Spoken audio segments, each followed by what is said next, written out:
I first heard Sepultura when I must have been around 13 or 14 years old. It was hard to believe that there was metal actually coming out of Brazil. It seemed like it was coming from so far away, from a place that was really so different.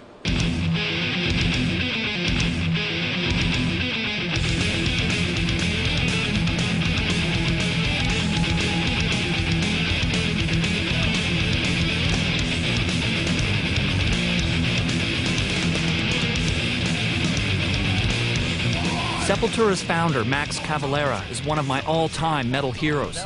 And finally I get the chance to ask him what it was like starting out as an extreme metal band in Brazil. Well, everything was a struggle, actually, from our own struggle of we didn't know how to play, but we want to have a band. Then we didn't have money, but we really wanted to be in a band. The money was never a problem, you know. You go around somehow, you figure out. Even how we look, we find ways. When we saw the Destruction album covers, they had bullet bells. So like, we have to look like those guys, man. You know, it's like, we look like shit, we look stupid, we need bullet bells. I think Igor came up with the idea, well, let's get a bunch of AA batteries, glue them together, take the picture from far, they will look like bullet bells. I was like, you must be nuts, it's not gonna work. And like, yeah, it will work. So you work on those batteries for like a couple of days. And then it looked perfect, it looked great. And it's like, man, cool. Now we got bullet bells, you know, what's next, you know?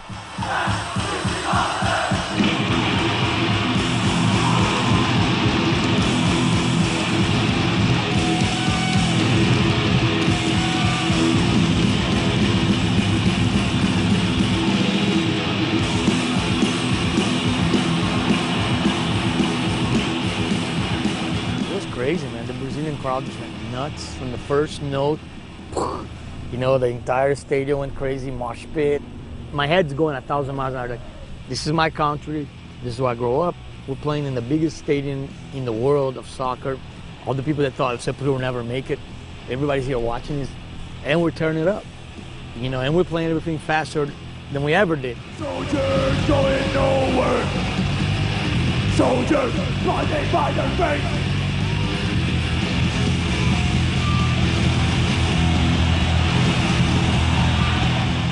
Kids identify themselves with them because they were poor. They started out without anything.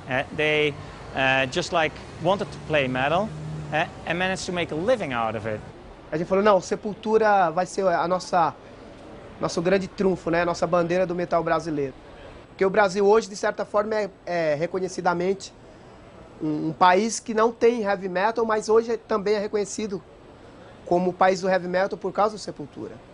E falar de Sepultura fora do Brasil é como falar de Pelé, Amazônia, Sepultura do Brasil, very important, muito importante, muito importante.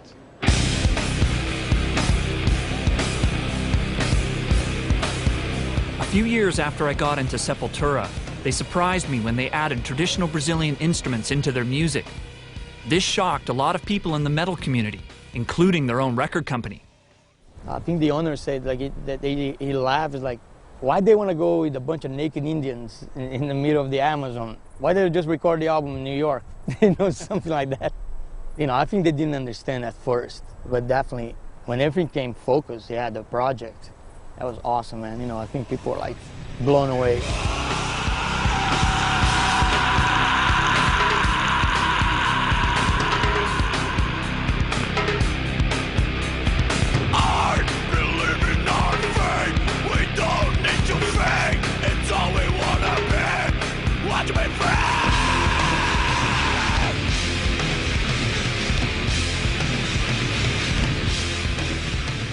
I think a lot of countries fall under the idea that we should copy America.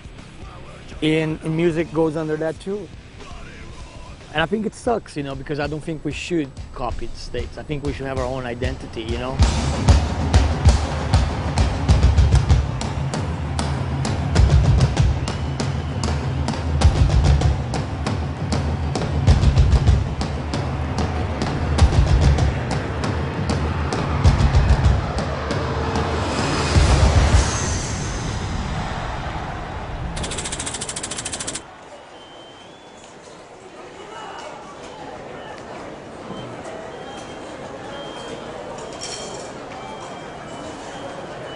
Dude, that is a huge subway system.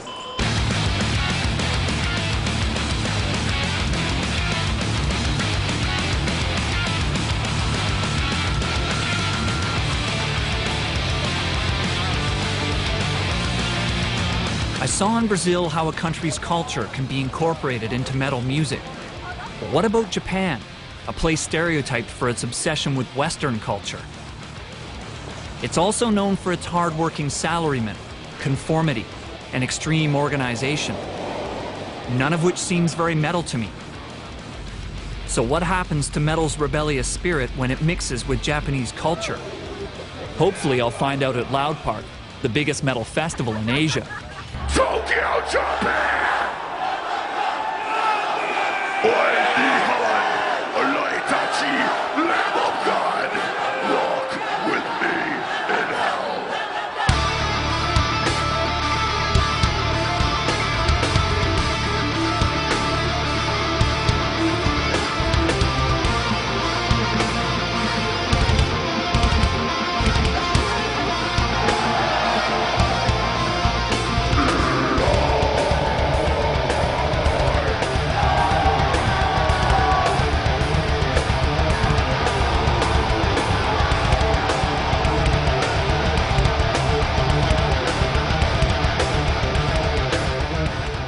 First time we came to Japan, we played a theater.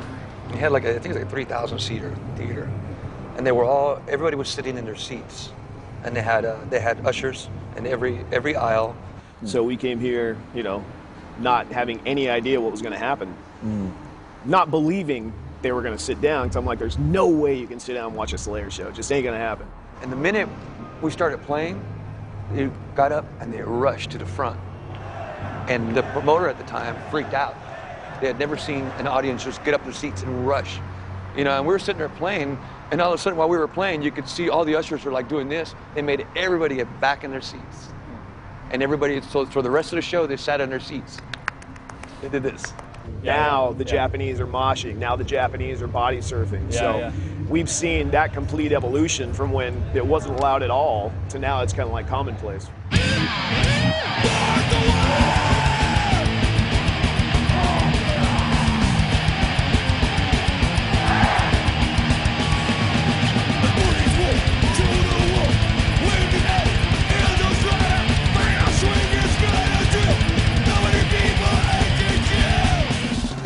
ね、日本のメタルファンの考え方は欧米の人たちの考え方とは違うと思うよ。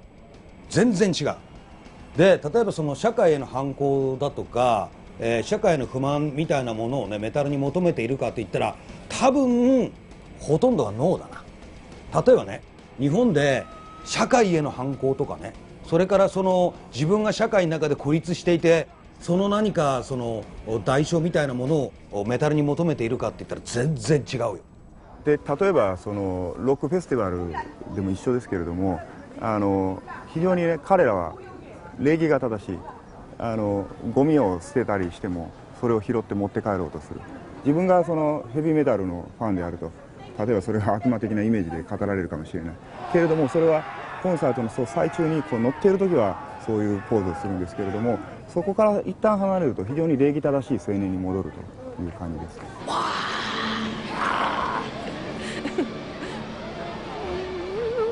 これも普段はスーツにネクタイして、やってるんですけど、やっぱりそういう普段の毎日のなんていうのかな、日常っていうか、それからああいうメタルみたいな激しい音楽を、家であったりこういうライブだったりで聴いてると一気にそうなんていうのかな、非日常にこう変わるっていうか、気持ちが楽しくなるし、弾ける。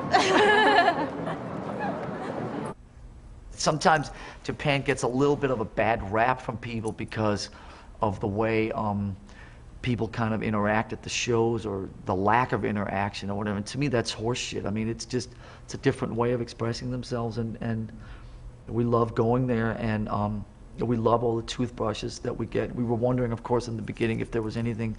We had bad